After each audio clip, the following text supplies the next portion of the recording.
Hello, my Lynn things, family and friends. Welcome back to the channel, guys. Yep, I am in my little comfy space. Y'all know most times if I'm here, then we're going to be doing my segment, story time with Lynn. If you saw the thumbnail, which of course, story time is back. And we are covering Miss Viola Davis's story, guys, Finding Me. I did read this book, now maybe a year and a half ago, and I loved it so much that I did start sharing it over a year ago. But things got a little too hectic, so I didn't get to finish it. So now we are finishing up this book. I want to say we are up to chapter 12. There is a playlist though called Finding Me 2 or number 2, and that's because I tried to put all of the videos, the first one all the way down to the last one that I gave you guys maybe last week. So if you want to kind of catch up on the beginning of her story, you are more than welcome to go over there and play that playlist so that you can, fill in all the gaps or any gaps that you may have if you're interested in finding out. I also did read the beautiful Cicely Tyson book, and there is a playlist, and her book is As I Am. So if you're interested in that, please go over and check out that playlist. That story is amazing. Both of these ladies are very, very amazing. I love sharing these things with you. And so y'all know we get nice and cozy for reading time. And I got to have my candle. So today's candle, it is Cactus Blossom. And I smell it already. I haven't even lit it yet. On cold, it's so good. So this is from Bath and Body Works. And I'm trying to see what the scent notes are for this one. It is desert cactus flower petals, fresh sparkling citrus, and warm vanilla coconut. The vanilla coconut comes through so good. That's what I love about this candle the most. So we're just going to give this a light really quick, and then we're going to sit this down. And then we're going to start, y'all. Okay? Alrighty, guys. We got our candle all nice and setting our ambiance. And as always, you definitely do not have to just sit and watch as I read. You can definitely listen to me in the background. That this is one of those perfect videos where you don't have to feel like you have to be glued to the set or glued to your phone. If you wanted to kind of move around, do some cleaning, do some cooking, if you're driving on your way to work, however you would like to enjoy this story time with me, definitely feel free to do that. All right, y'all. Let me sit back and get a little comfy myself on my. I feel like I'm in like a little Lynn and Things library or something, y'all, right now. So we are at chapter 12, and the title of this one is Taking Flight. And our quote of the day for this chapter says, "If you want to identify me, ask me not where I live, or what I like to eat, or how I comb my hair, but ask me what I'm living for in detail. Ask me what I think is keeping me from living fully for the thing I want to live for." And this is by Thomas Merton, guys. We're starting the chapter now. It says, "Eventually, I received a full ride to college with the preparatory enrollment program scholarship." Isn't that awesome, y'all? It is just those type of things that kind of help someone or many people who possibly didn't have the monies themselves to be able to get a better education or go get that higher education. And because of programs like this, we have this extraordinary lady who we see right now doing the amazing things that she does. I absolutely love this, y'all. Okay. So it says, as we called it, they called it PEP, right? It was the sister program of Upward Bound. I started in a familiar place, which was Rhode Island College and Space, housing in the same all girls dormitory, Brown Hall, where I had spent summers in high school and visited my sister Dolores during the school year. I went into college at 17, y'all. And like a lot of kids, I wasn't mature, but I definitely thought I was. Once I arrived, I unpacked, I settled in, and proceeded to fall into a deep, deep depression, though. Probably the deepest depression I had ever experienced. I haven't had one like that since. Not that deep. I was depressed about being away from my little sister, Danielle. But that separation alone didn't fully explain its depths. Since the age of 14, I had saturated my life with acting, becoming an actor or an artist. But when I found myself in college, I still could not give myself permission to do the thing that I loved. My mind was like a railway station where two trains were leaving at the same time.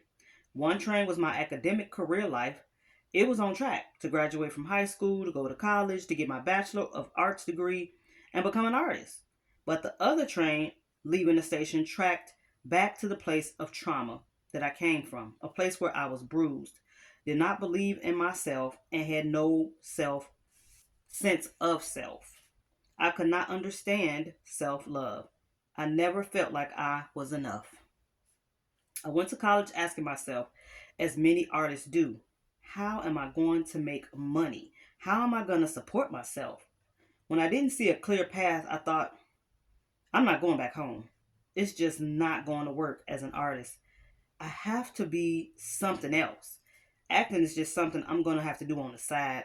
So I took a lot of English courses, which I loved, and decided I was going to be a teacher.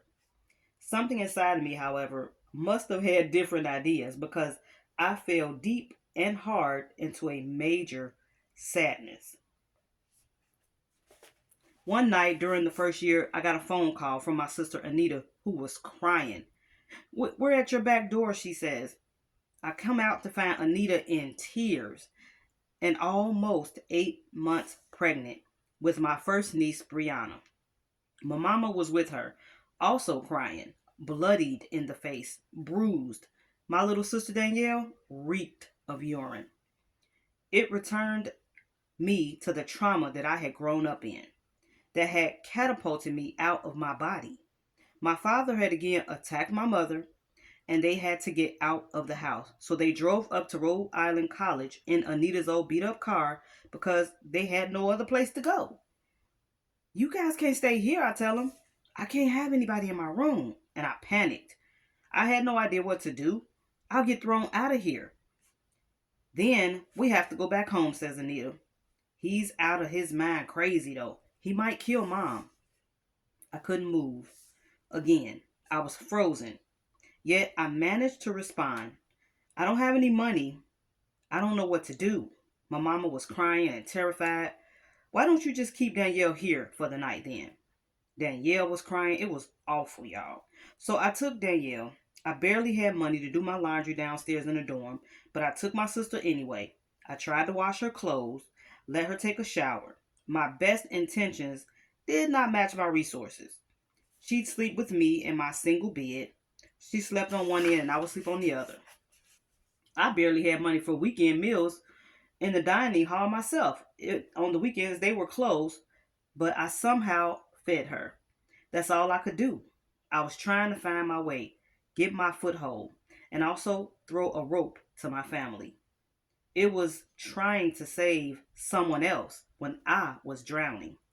One of my regrets is the trauma Danielle had to endure, and my lack of ability in the moment to do anything about it beyond the temporary band aid of that night. She called me at least 15 times a day. My sweet mate would say, Viola, it's your baby sister. She would almost always be crying, saying, come get me, Viola. I always had to say, Danielle, I can't come. I'm far, far away by bus. She would then begin openly weeping, or I would hear my dad's drunken rages in the background as she wailed, please, please come get me. Sometimes, especially on the weekends, Dolores and I would go home to be with her, pull our money together to buy heavenly hash ice cream, fixings for a Greek salad, and pasta shells with red Prego sauce. Danielle would be so happy. She would run out to us like Celie did in The Color Purple when she saw her sister Nettie. That reaction when you miss somebody so much and finally they're right in front of you, we would eat and watch Fantasy Island and The Love Boat. Tattoo, the character played by Mr. Valaches, would run up to the lighthouse when he saw the plane coming toward the island and would ring the bell, shouting, the plane, the plane. Danielle loved that part so much that she would say it in between bites of pasta. He's gonna say it, y'all. The plane, the plane. We would tease her and say, no, no, he's not. Who told you that? And she would say, watch, you'll see. He would say it and our jaws would drop. We would look at her in amazement, and she would just cross her arms as if to say, I told you so. That was our ritual. We went home because we absolutely loved our baby sister, and she loved us so much. Then on Monday, we had to go back to school. My older sister Diane experienced every accolade imaginable during her journey: National Honor Society, Rhode Island Honor Society, all state basketball. In addition, she was a great actress and singer. She could do it all. Successful black women almost normalize overachieving. That was definitely Diane. She started out in acting at Rhode Island College before transferring to Howard University. At Howard, she still wanted to be an actress until she found out how hard it was. I want health insurance, she told me. Even though my mom and dad didn't go to college, they didn't finish high school, Diane had driven it into us when we were little. We were going to college. She instilled in us that if we did not have a college degree, if we did not find something to do, if we did not focus, if we did not have drive, we were going to be like our parents. I felt that if I did not go to college, I did not get a degree, if I was not excellent, then my parents' reality will become my own. There was no gray area. There was no in between. Either you achieve or you fail. I loved them dearly, but I didn't want to live a life of poverty, alcoholism, and abuse. I don't know specifically how I came into my truth, but I'm pretty sure other caring people had a lot to do with it. Counselors in the Upward Bound program, and my sister Dolores, who constantly asked me, why aren't you acting? Until finally, one day in my second year, I said, you know what? I'm just going to do it. That was when much of the depression kind of fell away. The cure was courage, the courage to dare, risking failure. I decided I was going to be a theater major and I was going to be an actor. I made a lot of friends in college. My suite mates were my crew: Jody, Chris, Jane, and especially Terry Noya, because we lived in the same town, Central Falls. Noya was Portuguese and came from poverty like me. Cheryl, the RA, resident assistant, had cerebral palsy, but you almost wouldn't know it, even though she walked with an apparatus because she was so beautifully tough. They were a motley crew of forward thinking girls, God ordained to be protective of me. I felt like they all believed in me. We loved one another. We were there for one another. When parents died, getting married, or having kids, one of our suite mates got pregnant while we were still in school and had to drop out. But we rallied around her. We had good times, but that first year was tough. It was a tough transition. I drank 3 times my first year, and every single one of those times I got caught. I'd go out with my friends and drink whatever, but it wasn't my jam, and I should have known it. It's like our parents would say when we were younger: a hard head makes a soft behind. That means some lessons you have to learn the hard way. The drunkest I got in my entire life was in college. Some of my suite mates and I went off campus to East Side near Brown University and did shots of tequila and shots of beer at Spats. Before I knew it, baby, I was crawling out of there. I went back to my dorm, threw up, and had a hangover for a week. I don't know what my jam was, but it was not drinking. And I certainly was not dating or having sex. The moments of fun for me were when the girls in our suite sat in the common room and just talked about everything. I was dark skinned, didn't dress worth a darn, and had no swag. None. Heck, I was coming from a square mile city that was predominantly white when I was growing up, but now had more Hispanics. I didn't even know I had a certain behavior to have a sense of belonging with my own race. Yet my card was too black to get with the white kids. I was lost in that kind of in between space. Mine was a journey of getting through college, even, even after surviving that freshman year depression. I was on my own. There was a food program during the week, but not during the weekends. There it is. food again.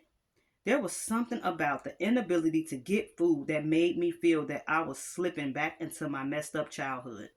I always felt like I was foraging for it from Friday evening to Monday morning. Imagine what it's like when you don't have a weekend meal plan. Worse off, you don't even have family who can send you a care package or a home where you can drop in for a kitchen laundry room raid. Imagine you don't have one of those little refrigerators in your room, packed with food to carry you through those couple of days when the cafeteria is closed. The result? The pains of hunger. To combat that, I always had a lot of jobs. I worked as an RA, a counselor in the preparatory enrollment program during the summer. I always worked. Senior year, I had 4 jobs while school full time. I worked in the college library. I worked at the Rhode Island College front desk. I continued working at Brooks Drugs in Central Falls, and I had one other job on campus. Working at Brooks Drugs required me to leave the campus, though, to get on the bus and schlep to Central Falls. Envision you have to work full time, but you don't have a car. So you have to take 3 or 4 buses one way in sub zero weather to get to a job that's 4 or 5 towns away from campus in order to make enough money to eat on the weekend. To this day, I do not like taking the bus. I lived in New York City for 13 years and took the train all the time, never the bus. During college, I walked in the cold, freezing weather, at the very least a mile and a half to the bus stop off campus. Either that or I'd have to wait for a bus to come to Rhode Island College. And that bus schedule was very unreliable. Most times I just walked to the first bus stop in that freezing weather. It was especially heinous when it was dark because I had to walk through the back entrance of the college, over the sports field and up to Smith Avenue where there were very few streetlights and wait for that bus. That bus would take me to downtown Providence. Then I would go wait again at a major bus stop for the bus to take me to downtown Providence, down to downtown Pawtucket. Usually I didn't have the money for the last leg of that trip. Or sometimes when I did have the money, I would miss the bus from Pawtucket to Central Falls because, well, it was unreliable. It was a scheduling nightmare. A lot of college for me was great laughter and connection with sweet mates and other friendships that I had began to make, mixed with isolation and pain. I still felt like I had to hide my deepest truth to fit in. I recreated myself as this other. I imagined myself as this fabulous, overachieving, funny, quirky theater geek from Central Falls. Every once in a while, I sat with the black students in our area in the cafeteria, but most of the time, I sat with my tribe, my sweet mates, or I sat by myself. Rhode Island College was less than 1% other. Back in the day, other meaning any student of color, Hispanic, Asian, Black, Middle Eastern, the rest were white. There were probably close to 9,000 students. I was a lost girl trying to find my way. It didn't help that back then Rhode Island College had fraternities and sororities that were rowdy and all white. Kappa Epsilon was one. I mentioned this one because some of those members were blatantly racist. Many years after my college days, I read where some researchers had kind of traced the founding of the Ku Klux Klan to the Kappa Alpha fraternity.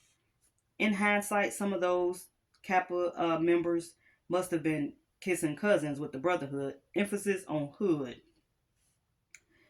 There was no cognitive understanding of the real complexity of race at the school or in its admissions process. How do you excel when you're Southeast Asian, highly intelligent, hardworking, but you spend 2 years in a Cambodian jungle, 2 years in a refugee camp, and then watch your family being massacred before coming to this country? Without the preparatory enrollment program, there would have been zero students of color because we were starting with major deficits. Most destructive was the view that we weren't worthy. It is the foundation built into the DNA of America. And when you couple it with personal challenges like poverty, violence, trauma, and compromised communities, it could become a death knell. Years later, Frank Sanchez was appointed president and totally transformed the demographics of that school. I focused on acting classes and character study, voice articulation, creative classes, dramatic criticism, the history of theater, every aspect of theater that I could. The area in life that is parallel to work, to academics, is home. Your emotional center is rooted there. For me, the result was being late for class a lot, not being as prepared as I could be. I was always catching up, always a little bit disorganized. I lacked organizational skills, even in my room. I didn't know how to dress or present myself. I had the persona of being real because I didn't know how or what else to be. But being real and being transparent are two totally different things. Being real is wearing $15 shoes and being proud to wear them. Being transparent is saying, I'm always anxious. I never feel like I fit in. I need help.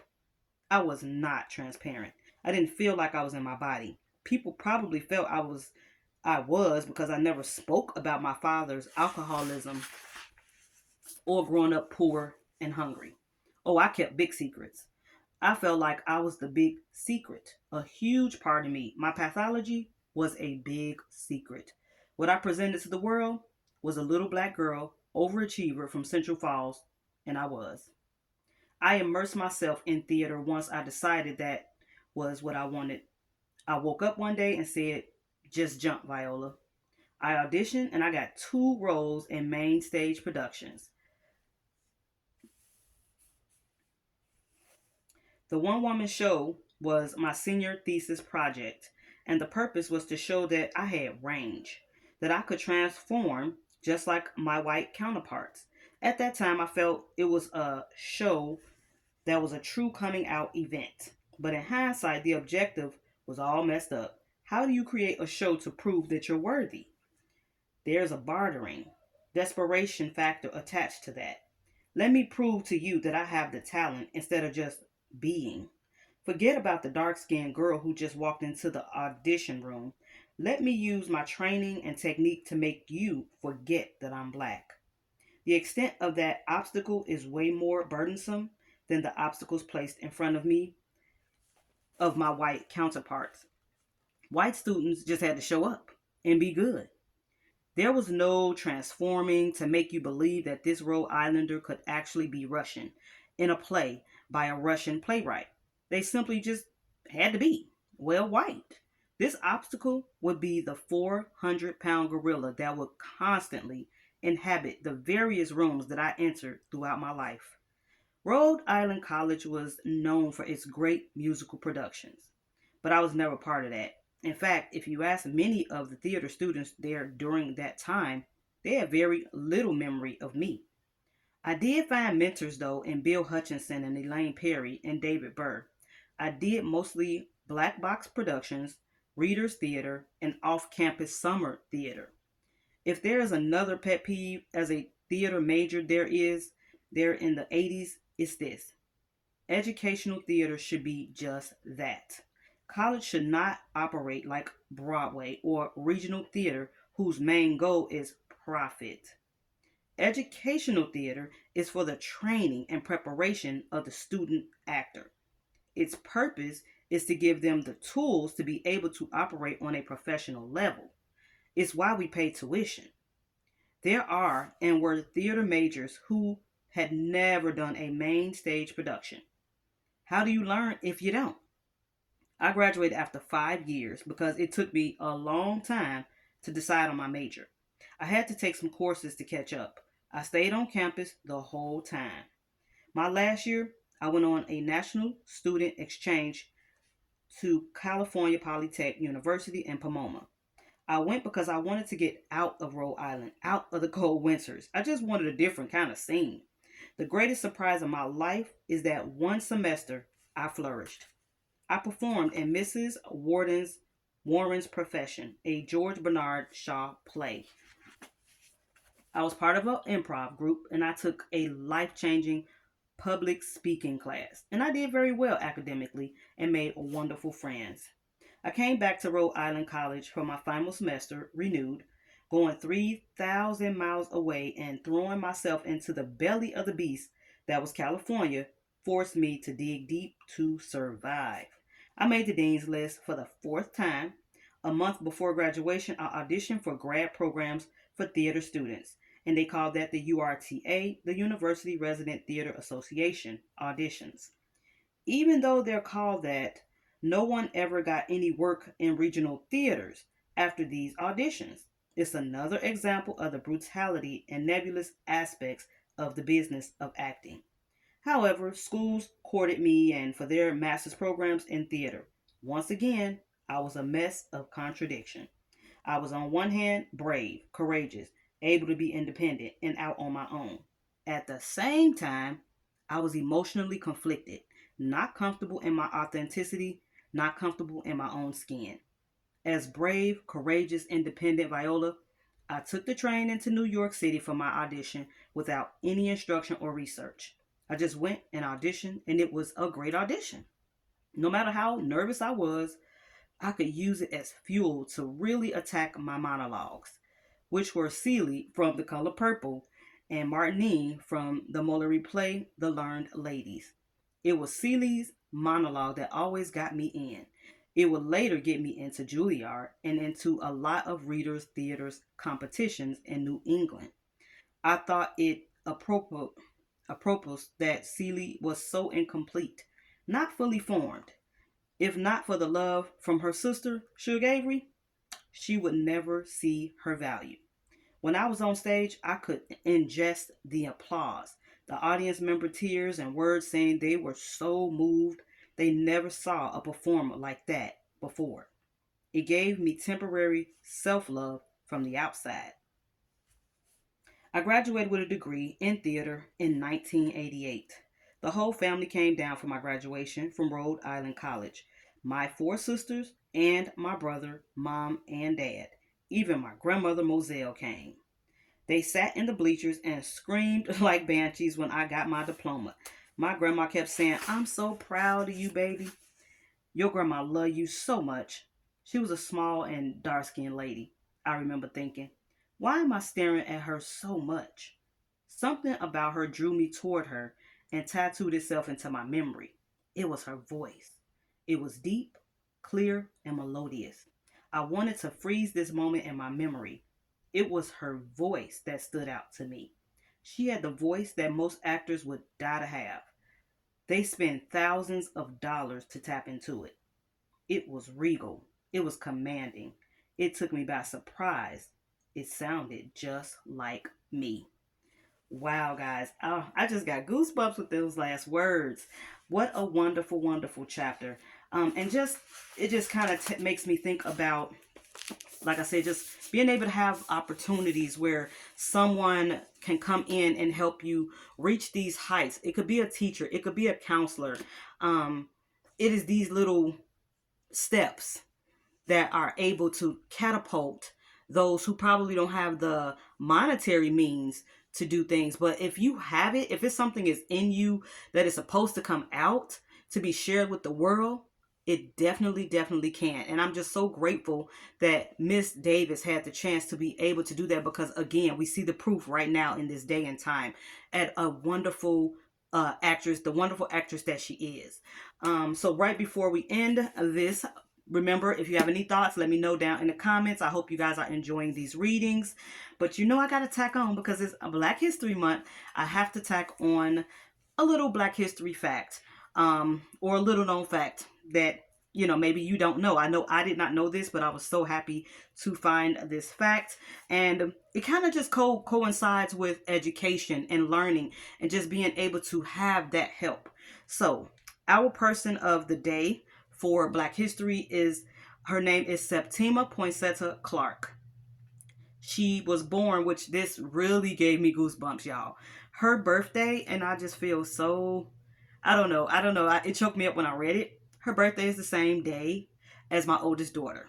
Okay? They have the same birthday, and they're both born in 98. So this woman's birthday is 100 years from my daughter's birthday. I'm like, whoa, whoa. So she was born May 3rd, 1898, in Charleston, South Carolina, to a Haitian mother who was free, and her dad was born a slave. Okay. So she was an African American educator, humanitarian, civil rights activist, and she helped to develop the literacy and citizenship workshops taking place where she lived, because you guys know we weren't allowed to read. So, of course, for the many years where we weren't allowed to read or have books, that would make a lot of people ignorant to certain things, rules, and things like that. So, by the time she was doing these things, we could vote. But they had their little ways of trying to say, oh, okay, you have to pass this test, or you have to know this, or you have to do that. We had to have all these little check marks done before you could actually, okay, you can vote now. So she started up workshops where, one, she helped people of color learn to read and understand what they were reading. And then two, citizenship workshops. So this helped her in a role for the drive of voting rights and civil rights for African Americans.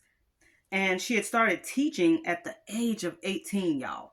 18. Her first classroom was a one-room schoolhouse. She understood that education was not limited to the confines of a textbook, but she extended it into the realm of civic engagement and activism. She was known as the Queen Mother, or the grandmother of the African American civil rights movement, or American civil rights. And I'm like, see, this is what I'm talking about. When they try to keep you down, or they try to, take things away, it's amazing the resilience that is down deep within us to still want to survive, right? We still come up, and we're still able to have like that hope. We're still able to be able to share something positive with others. And so she didn't just want to stop at like making her life better because she had a free mother. So she was able to go to school and she was able to learn. She passed that gift on, and she passed it on for many years. She actually passed away December 15th, 1987.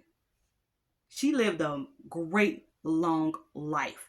And during her life, she gave so much of herself to others. This is what, we are all here for, to be able to be a blessing to others. And I hope this reading and this note that I put on of the African American note that I put in here with it is helpful and a blessing to you guys. Maybe you learned something else new. Again, I know I did. All right, guys, I'm going to catch y'all in the next one.